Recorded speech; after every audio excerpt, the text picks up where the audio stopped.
Bon, et bien une petite première vidéo pour expliquer le publipostage. Donc au niveau du publipostage, il faut pour pouvoir faire un publipostage deux éléments. D'une part, un document sur lequel on va écrire et insérer les champs de fusion. D'autre part, une base de données qui va nous fournir justement les informations que l'on va insérer dans le document qui sera utilisé dans le publipostage. La base de données, ça peut être une base de données Access, ça peut être également un classeur Excel. On peut aussi utiliser un tableau sous Word, mais ce n'est vraiment pas pratique, c'est pas ce qu'il y a de mieux. Donc au niveau des possibilités, on va rester pour l'instant sur Access et Excel. Donc je vous ai mis la souris en noir pour que vous la voyez mieux. Donc là ici je suis sur l'onglet Publipostage. Dans Publipostage, vous pouvez très bien faire un publipostage sans passer par l'assistant, mais je vous conseille malgré tout de prendre l'assistant pour ne pas oublier d'étapes.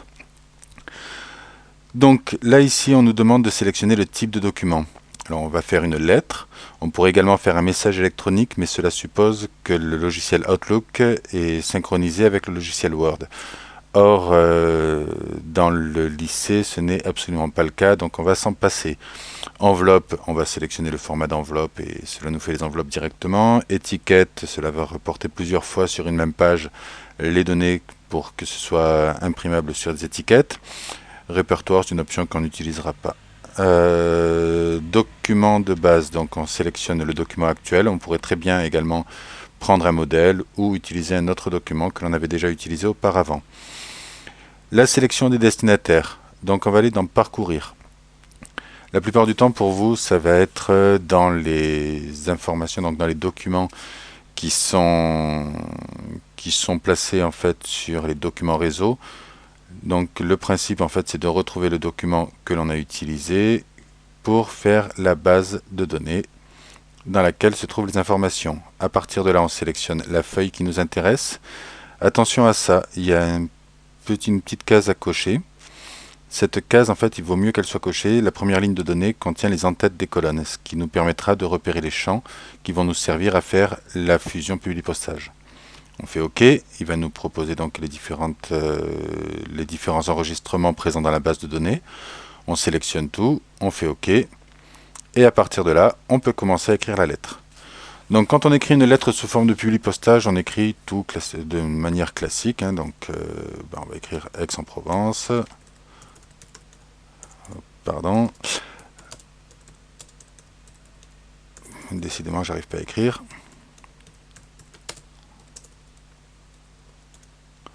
Voilà, on va insérer directement les champs. Alors, on pourrait très bien utiliser un bloc d'adresse, une ligne de salutation. Cela suppose toutefois que les champs soient bien en rapport avec ce que Word préconise. Là, ici, mon premier champ, qui est le champ civilité, n'est pas un champ formaté. Donc, il faudrait que je fasse la correspondance entre les différents champs pour qu'ils puissent s'y retrouver. Ça ne m'intéresse pas. Donc, c'est ici pour faire correspondre les champs. Ça ne m'intéresse pas. Nous, on va passer par autre élément. On vérifie bien que ce soit les champs de la base de données et non pas des champs d'adresse, c'est-à-dire des champs déjà formatés. Et on va sélectionner ce que l'on veut mettre en double-cliquant dessus. On ferme. On va mettre ça comme il faut. Petit rappel, vous savez que je n'aime pas trop quand on pousse arbitrairement. Donc là ici je vais mettre une tabulation. Voilà. Et je vais pousser avec les tabulations. Voilà. Ça c'est fait. On aurait très bien pu donc mettre ça sans les interlignes. Sauf que là du coup j'ai supprimé les tabulations. Je vais les remettre, c'est plus simple. Voilà. Ok, à partir de là, je peux retourner dans Publipostage. Je vais faire un aperçu des résultats. Et là, je vois que ça fonctionne sans aucun problème. Ok, on va quitter l'aperçu des résultats. Et on va écrire. Donc là, après, on continue à écrire la lettre comme d'habitude. Une petite possibilité est offerte par les différentes options possibles. Donc là, ici, si, alors sinon, c'est la plus classique. On va sélectionner que si la civilité est égale à monsieur, j'écris, donc là ici j'écris monsieur, sinon j'écris madame. Alors c'est valable pour un mot, mais on pourrait très bien mettre des phrases entières. Pour vous donner un exemple, si je mets une colonne dans ma base de données où je mets un X à chaque fois que quelqu'un a fait une vente, a fait un achat, je pourrais très bien mettre une phrase. Donc si achat est égal à X, par exemple, insérez le texte suivant, nous vous remercions pour votre achat et ceci et cela, etc. Sinon, nous avons vu votre intérêt pour tel produit, etc.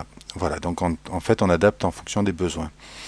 On fait OK et à partir de là, je retourne sur l'aperçu des résultats et je vois que ça correspond. Voilà, rien de plus, rien de particulier, j'espère que c'est assez clair comme ça. Voilà. Après, vous, bien sûr, si vous n'avez pas ouvert l'assistant, vous retrouvez toutes les options ici, insérer un champ de fusion, etc. et tout. Il n'y a pas de souci à ce niveau-là, tout est compris là-dedans. Quand on a terminé, on fait l'aperçu des lettres, ça on y est déjà, et la fin de fusion, que l'on retrouve ici, donc terminé, fusionné. Soit vous imprimez, ça envoie directement sur l'imprimante, sinon la méthode classique, c'est de faire modifier les lettres individuellement. On prend tous les enregistrements, on pourrait très bien mettre les enregistrements en cours uniquement, mais bon, ça n'a pas vraiment d'intérêt. On fait OK, et à partir de là, on a toutes nos lettres qui sont faites. Voilà.